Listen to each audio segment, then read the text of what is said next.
Part 1. It's not about money, it's about mindset. Voiceover narration. Most people believe that wealth is about numbers, about income, assets, and investments. But what if the truth is far more personal and more psychological? What separates the wealthy from the poor is not the number in their bank account. It's the blueprint in their mind. It's the invisible story they carry. A story shaped not by finance books, but by childhood lessons, silent fears, and inherited beliefs. Most people stay poor not because they're lazy or unlucky, but because they were never taught how money really works. And worse, they were programmed with the wrong beliefs from the start. They grow up in homes where money is a source of stress, not strategy. Schools teach obedience, not wealth. And even with good intentions, most parents unknowingly pass down a mindset of fear, not freedom. Money doesn't grow on trees. We can't afford that. People like us don't get rich. These phrases, repeated thousands of times, become truth. And that truth becomes a lens through which we see every opportunity, every risk, every dollar. This is the trap of conditioning. We inherit a script, and without realizing it, we follow it. Think about it. How many people do you know who obsess over saving pennies, but never ask how to grow dollars?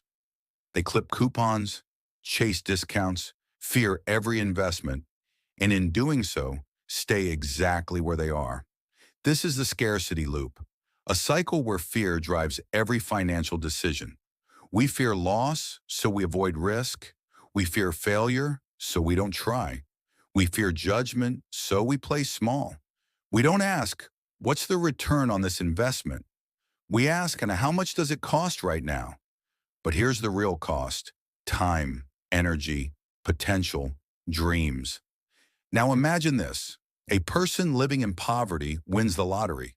Millions overnight. But within years, they're broke again. Why? Because their psychology didn't change. Their beliefs didn't expand. Their financial thermostat snapped them right back to familiar ground. This is called learned helplessness. Like the dog in a cage that's been shocked so many times, it stops trying to escape, even when the door is left wide open. People treat money the same way. They give up before they begin. They believe success is for others, not for them, that they're not smart enough, lucky enough, or connected enough. But here's the truth. Money is not the goal. Freedom is. Wealthy people don't chase money. They use it. They use it to buy time, to buy choice, to buy peace. Money is a tool, but if you don't believe you're worthy of it, you'll never learn how to use it well. The first step to wealth isn't saving or investing. It's vision. It's asking, what do I really want? What kind of life am I building? You don't rise to the level of your goals and you fall to the level of your systems. And your systems are built from your beliefs. So here's your challenge. Open your journal. Answer these 3 questions. What did my parents teach me about money? What do I believe I'm capable of? Who around me is an example of real wealth? This is how it begins, because once you shift your mindset, your money will follow. Part 2, money is a mirror, your self-worth reflected. Voiceover, narration. You will never rise financially above the image you hold of yourself inside, because money is not just currency, it's a mirror that reflects your self-worth, your inner beliefs, and how much value you think you bring to the world. If you believe you're not good enough, that will show up in how you price yourself, how you negotiate, how you invest, or how you don't.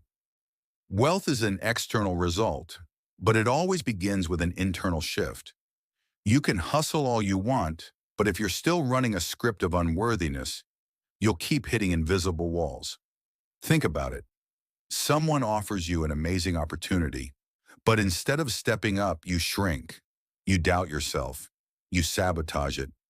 Not because you can't do it, but because deep down, You don't believe you deserve it. This is the identity lock, a mental ceiling built from childhood, trauma, or years of social conditioning. And until you update the story you tell yourself, you'll keep looping the same reality. Self-worth isn't about arrogance. It's about alignment. When you feel worthy, you show up differently. You speak with clarity. You ask for more. You attract better. But when you don't, you undercharge, over-apologize, and quietly accept less than you deserve. Here's the irony. The world often pays you what you believe you're worth, not what you're actually worth. That's why two people with the same skill can charge $20 or $200 an hour and both feel justified. One sees themselves as a helper, the other sees themselves as a high-value creator, and that small shift in identity creates a massive shift in results. Here's the hard truth. Until you expand your self-image, you'll subconsciously reject the very success you dream about.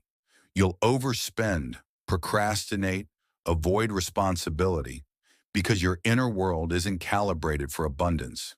But the good news? Identity is not fixed. You can grow it, you can rewire it, you can expand it. Start by asking, where did I learn I wasn't worthy of wealth? Was it a parent who struggled with money? A teacher who laughed at your dreams? A boss who made you feel small? Bring it to the surface. Write it down. And then release it. Because it's not your truth. It was someone else's fear, passed down to you. Now choose your truth. Write a new script. One that starts with value, not lack. With possibility, not limits. Money is a mirror. And when you start seeing yourself clearly, the world will too. Part 3. Escape the rat race. How systems replace labor. Voiceover narration. Albert Einstein once said, "Compound interest is the eighth wonder of the world. He who understands it earns it. He who doesn't pays it." And nowhere is that more true than in the systems that silently build or destroy wealth. Most people stay poor not because they don't work hard, but because they trade time for money in a loop that never ends. Wake up, commute, work, eat, sleep, repeat. They're caught in what Robert Kiyosaki calls the rat race, where your income depends solely on your daily effort. Stop working, and the money stops too. But the wealthy, they understand a different game. They build systems that earn for them even when they're asleep. Let's break it down. If you work 8 hours a day, 5 days a week, that's 40 hours, maybe 160 hours a month. If you earn $25 an hour, you make $4,000 a month before tax. But your income is capped by time. You can't scale beyond 24 hours in a day. Now imagine this. You build a digital product that sells while you sleep, or you own rental property that pays you monthly, or you invest in dividend-paying stocks, or you create a YouTube video that earns ad revenue forever. This is leveraged income. This is how systems replace labor. Jeff Bezos doesn't pack your Amazon box. He built a system that does. Elon Musk doesn't build every Tesla. He creates vision, teams, automation, systems scale, labor burns out. Let's look at 4 types of systems that generate wealth. 1. Financial systems, investments that pay you, stocks, crypto staking, real estate, royalties. 2. Digital systems, content, online courses, SaaS tools, scalable once built. 3. Human systems, teams, delegation, management, other people's time. 4. Automation systems, tech tools, AI, email funnels, earn on autopilot. Here's a mind-blowing stat. 65% of the wealthiest people in America have at least 3 income streams. Most have 7 or more. They're not lucky. They're systemized. It starts small. Maybe you write 1 ebook, launch a mini course, buy a cash-flowing asset, set up a recurring affiliate offer. At first, it earns $10 per month, then $100, then $1,000, and one day your system replaces your salary. You escape the rat race not by running faster, but by building smarter. The poor ask, how much does it pay per hour? The wealthy ask, how long will this pay me after I stop working? It's not about quitting your job. It's about converting earned income into assets that pay you. Warren Buffett said, if you don't find a way to make money while you sleep, you will work until you die. Don't build a bigger cage, build a key. You don't need $1 million. You need systems that make $1 a million times. So here's your challenge. What system can you start building this month?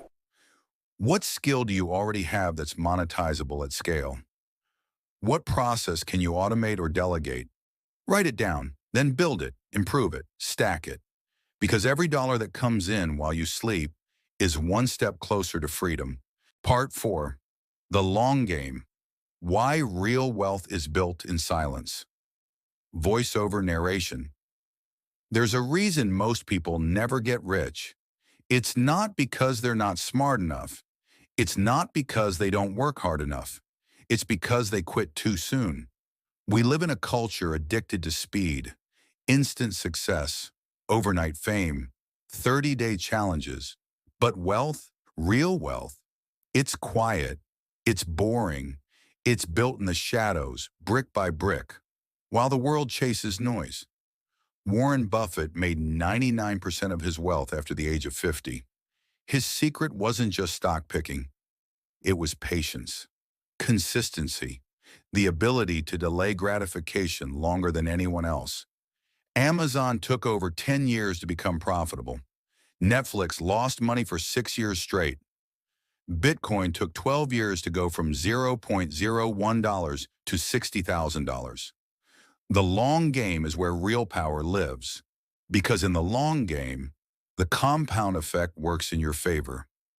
Every book you read, every investment you make, every connection you nurture, stacks, multiplies, and snowballs. But most people quit at 90%. They give up when it's silent. They stop when no one's clapping. Here's the uncomfortable truth. Real wealth doesn't feel exciting. It feels routine.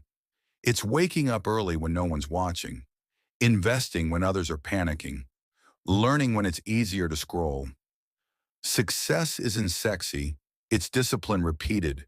And if you want to build wealth that lasts, not flashes, you need to fall in love with boring, build routines, track your numbers, reinforce your beliefs, protect your energy, and most importantly, ignore the noise. Because when you master patience in a world addicted to urgency, you become dangerous. So here's how to play the long game. 1. Invest long-term in assets, in people, in ideas. 2. Protect your focus. Say no more than you say yes. 3. Automate discipline. Make your default behavior serve your goals. 4. Think in decades, not days. Ask yourself, where do I want to be in 10 years? What am I building that compounds? What can I start today that future me will thank me for? Because one day, you'll look back and realize that while everyone else was chasing hype, you were building legacy. And that's the ultimate flex, quiet freedom. So if this message resonated with you, do one thing right now. Hit the subscribe button. Because every week we dive deeper into how to build real wealth, real freedom, and a life that actually means something. No hype, just truth. No noise, just strategy. This is the psychology of wealth. And now, it's yours to master.